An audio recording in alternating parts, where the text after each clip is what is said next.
Attention mga SSS members and pensioners, 5 importanteng bagay mangyayari simula ngayong April 1 at buong buwan ng April. Mahalagang malaman ninyo ito para mapaghandaan ninyo. Pag-uusapan at isa-isahin natin sa video na ito.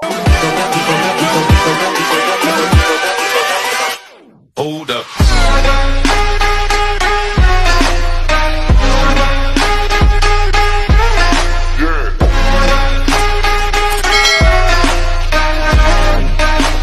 Hello mga ka-vlogs! Welcome dito sa aking YouTube channel. Magandang araw po sa lahat ng mga manonood. Saan po kayong dako sa mundo? Kumusta mga ka-vlogs? Eto ha, makinig mga miyembro at pensyonado ng SSS sapagkat 5 importanteng bagay mangyayari sa buwan na ito, April 2025. Simula na nga yan sa araw na ito, araw ng Martes, April 1. Mamaya-maya pag-uusapan natin. Pero bago ang lahat, kung bago ka pa lang dito sa aking YouTube channel o di kaya hindi ka pa nakasubscribe, abay click nyo muna ang ating subscribe button na nasa baba. Huwag niyong kalimutan na pindutin ang notification bell. Ilagay niyo po sa all para naman updated ka sa lahat ng mga videos na aking i-upload. So, ito na nga po no, mga pensyonado at miyembro ng SSS, nitong buwan ng April ay may 5 importanteng bagay ang mangyayari. Ngayon po kasi ay araw ng Martes, April 1, unang araw sa buwan ng Abril mga ka-vlogs. Kaya po ay atin pong ibibigay sa inyo ang mga napakahalagang bagay na mangyayari sa buwan na ito. Una po ay ang April 1, ngayon na araw. No, April 1, ngayon na araw, araw ng Martes. No, importante ito dahil ngayon po ay dineklara ng Malacanang Palace no, sa pamamagitan ng Proclamation number 839 ni Pangulong Bongbong Marcos na pinirmahan na nagdeklara na ang April 1, itong araw na ito ay National Regular Holiday. Kaya mahalaga ito sapagkat dapat ninyong malaman, baka kasi pupunta kayo sa mga branches ng SSS. No, kayo po ay may pinapaalam na close po lahat ng branches nationwide ng SSS sa ngayon na araw, April 1, dahil nga po sa Eid al-Fitr na pinagdiwang po ng ating mga kapatid na Muslim. Kaya regular national holiday po ang April 1, ang araw na ito. Kaya mahalaga po na alam ninyo ito para hindi po masayang ang inyong pamasahe papunta sa mga branches ni SSS. No? Kung meron kayong mga iproseso na mga benefits, no? Mga inquiries at iba pang mga kailangan ninyong iproseso sa branches ng SSS, bukas na po yan ha, kasi bukas po ay open na po ang mga branches ng SSS nationwide, April 2.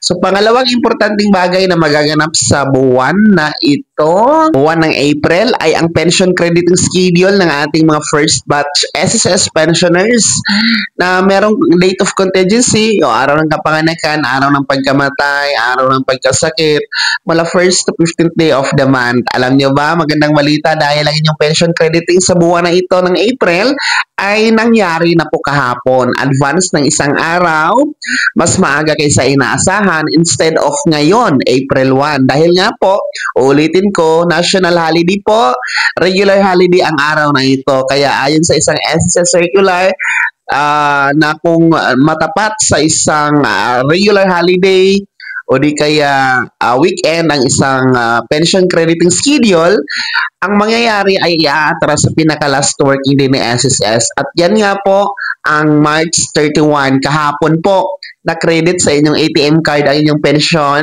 for April, mga first batch SSS pensionado. Kaya kumusta po? Meron ng laman ang inyong ATM card?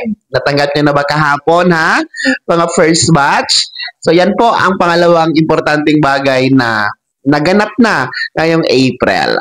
Pangatlong importanteng bagay na mangyayari pa ngayong buwan ng April ay ang April 7, kung saan araw ng Lunes po yan, no?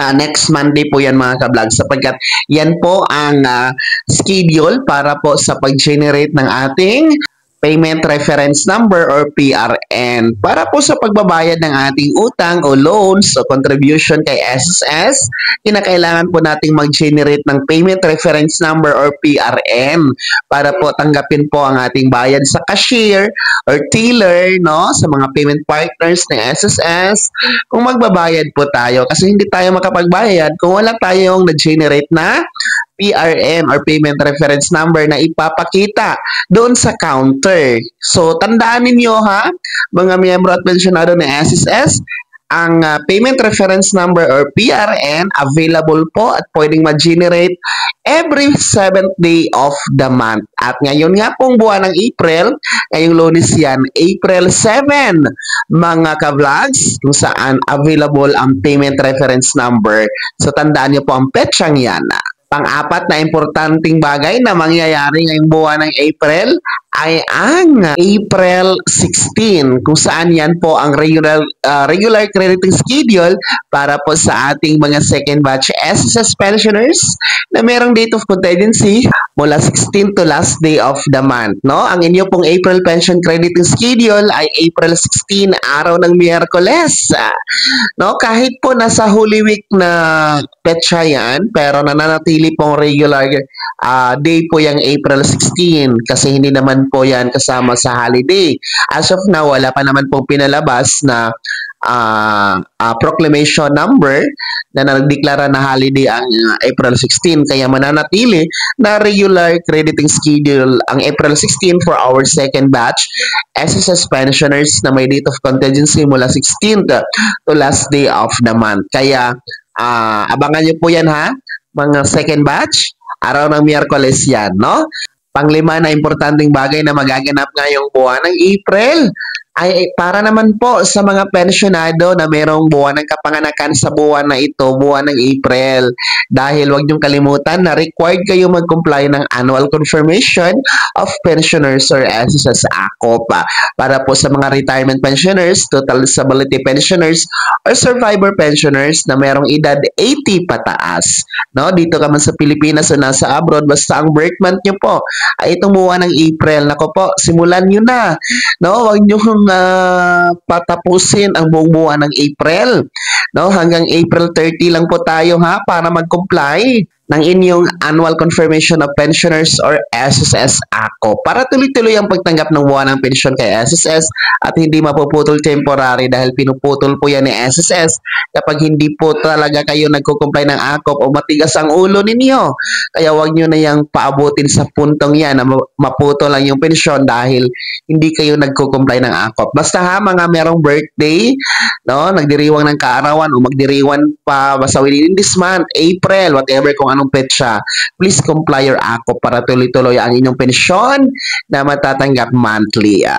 At pahabol na rin po ha mga SSS members and pensioners, no? Ngayong April 17 and 18, nako po, ang mga petsang yan ay sarado po ang SSS dahil po sa pagdiriwang natin ng Holy Week o mahal na araw. So, lahat ng mga branches ng SSS nationwide ay sarado po sa mga petsang yan. Kaya iwasan po na pumunta sa mga petsang yan, no, para hindi po masayang inyong oras, ang inyong pamasahe, no?